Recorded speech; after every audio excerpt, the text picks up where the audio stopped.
On se retrouve pour la dernière partie du thème 3 de culture de la communication et aujourd'hui on va voir l'image. Alors l'image, elle se place dans un cadre. C'est la seule façon qu'on a pour pouvoir l'observer et la décrypter. Le cadre, c'est l'espace dans lequel s'inscrit l'image. Il est conçu comme une fenêtre sur le monde. C'est un rectangle. Le hors-cadre, c'est l'espace qui participe à l'élaboration de l'image, mais qui ne porte pas sur son contenu visuel comme des commentaires, des notes, des légendes, etc. Donc le champ, c'est l'espace réellement filmé par le cadreur. Son environnement sera appelé le hors-champ. Dans ce même cadre, des éléments visuels sont organisés spatialement. C'est-à-dire que par exemple, un axe vertical qui coupe l'image en deux contribue à orienter le regard qui balaye l'image de gauche à droite. Ce qui se trouve à gauche, ça peut suggérer le présent, et à droite, on est transporté dans un futur proche. La règle des tiers, c'est une sorte de division horizontale de l'espace qui dit que si vous positionnez les points d'intérêt de votre scène le long de ces lignes ou à leur point d'intersection, vos images seront plus équilibrées et attireront le regard du spectateur. En gros, c'est une composition de l'image qui est faite pour pour attirer le regard du spectateur à un point précis de l'image, genre un arrière-plan ou le premier plan, un petit détail, etc. Ensuite, il y a la diagonale qui rapproche le coin supérieur de l'image vers le coin inférieur. Ça permet d'affirmer l'objet présenté dans la partie supérieure gauche de l'image. Les lignes de force sont les lignes invisibles qui positionnent l'objet visuel ou le surlignent, dans le sens de lecture étant dans nos cultures de gauche à droite et de haut en bas, la trajectoire du regard s'effectue en Z en fait. Ça permet d'attirer le regard sur l'objet placé à un endroit particulier. Voilà, tout ça, en fait, ça permet d'influencer le regard de celui qui regarde l'image à un endroit précis.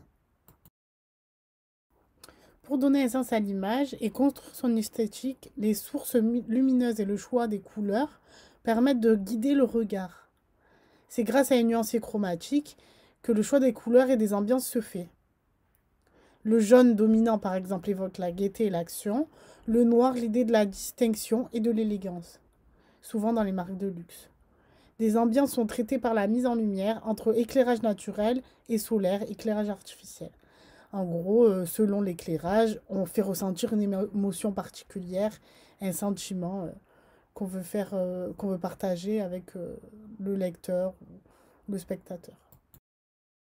La prise de vue, c'est la manière dont est cadrée l'image par rapport à la lumière, mais surtout par rapport au personnage. Au-dessus, par exemple, c'est la position plongée, ça écrase le personnage. En dessous, c'est la contre-plongée. Ça magnifie et ça agrandit et valorise le personnage. Travelling, c'est quand la caméra elle suit le personnage.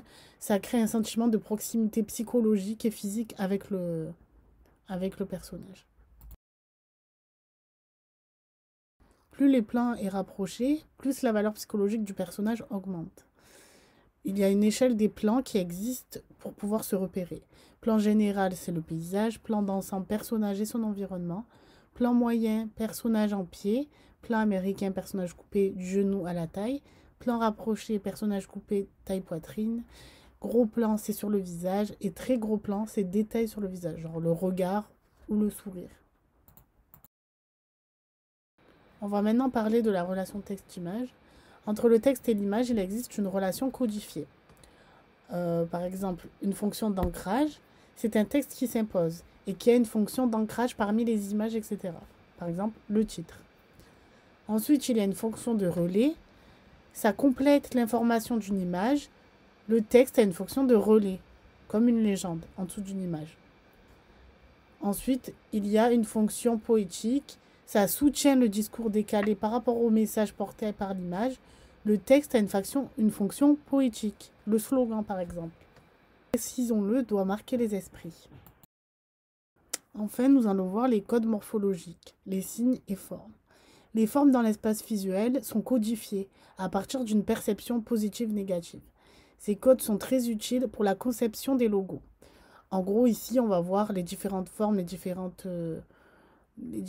signes et ce qu'ils représentent d'une manière positive et négative. Donc, je vais vous laisser mettre pause afin de voir tous les détails précisément.